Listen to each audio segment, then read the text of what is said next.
آج Balochistan high court میں محمد مصور اغوا کیس کے خلاف پیشی ہوئی۔ اگلی پیشی 23 دسمبر کو رکھ دی گئی۔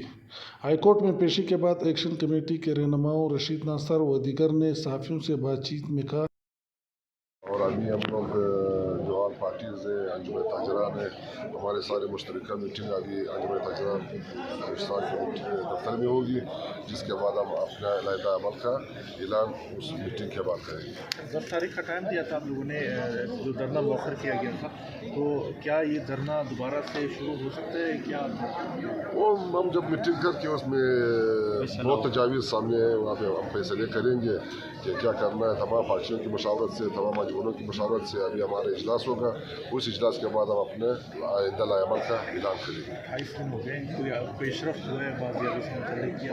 پیرنٹس پیش رفت تو ہم اس کو کہتے ہیں کہ مصور بازیاب ہو جائے، اپنے گھر پہنچ جائے، اس کو پیش رفت